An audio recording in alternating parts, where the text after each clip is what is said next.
Right, we have Glenn Wishnew from Rittal. Thank you very much for popping by the stand today. Good afternoon.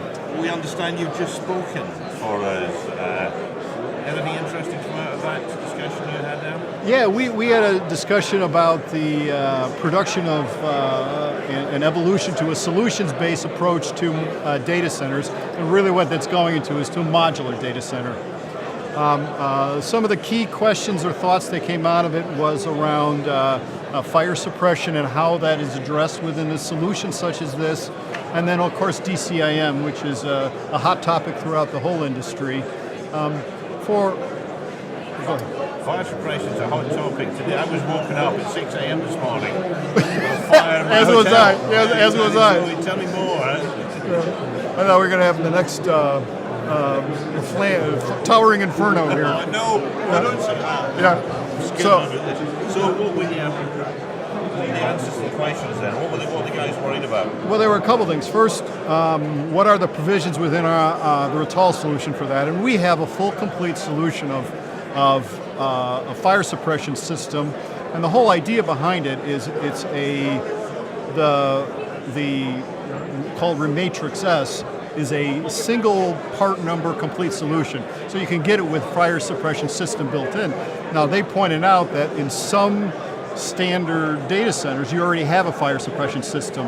And that's why I said, well, that's very simple. We will work with you, and you can get it with or without a fire suppression system.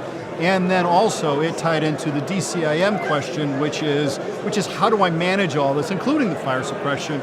And we spent a lot of time talking about, the value of a DCIM, where you're talking about getting unexpected alerts and being able to resolve those issues to make sure that your network stays up. So tell me more about your DCIM solution. Competing in a pretty crowded market there. Yeah, it is, but we think we have some really unique characteristics. First, our PUE, which has been validated and tested as part of a research test done at our facility in Germany, gives a PUE under 1.1. And so there where you can provide, to me, that solution, more than any, provides peace of mind for a customer that this is a predictable, repeatable, and reliable solution that can be purchased straight up. So there's not second guessing and there's no uncertainty, and it also allows you for you to plan your budget and your implementation time frame. Really, my bottom line at the presentation was lower risk, cost known up front. You know what kind of performance you're going to get because it's a standard solution, and therefore a low risk implementation, which I think resonates with our customer base. And you mentioned to me earlier you've got a reveal. You've got a new product coming out. Yeah. Tell us more about that. Sure, we've got a couple things coming out here in North America. One is a DX-based or a refrigerant-based a climate solution for in-row platforms. So this has been available in Europe for a long time, and we're going to be interested in launching that in North America within the next coming couple months. And it really represents a great alternative for, say, smaller, medium-sized data centers where chilled water may not be readily available. And so that's a key thing for us. The other thing we're featuring is we're talking to customers about rack and stack, where they take their server equipment, all this equipment, and can put it into a reinforced enclosure at an off-site from a data center, seal it up, put it away, ship it off, and be confident that the system will remain with integrity, and you can plug it in and quickly get deployed and implemented. And is there anything you've seen about the conference? I know it's only started.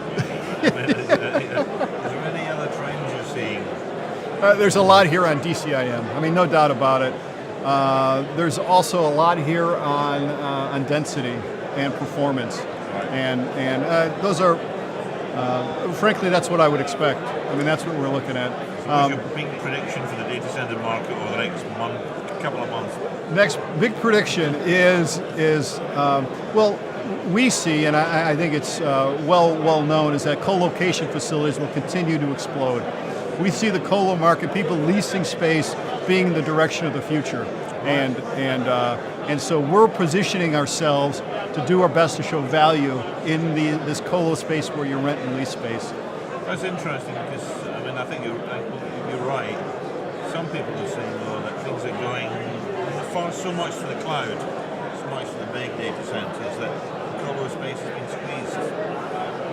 Well, I mean, there's some validity to that, but I think you could see some of the big data centers be cloud-based, or I'm sorry, be colo-based. Yeah. I mean, it's just, to have a dedicated facility now is I think you're going to continue to see dedicated facilities, but they're going to move to the direction that I was advocating in my presentation, which is a solutions-based approach with standards. So it's going to be an interesting time for us all, and I'm excited about it, and I'm excited to be part of it.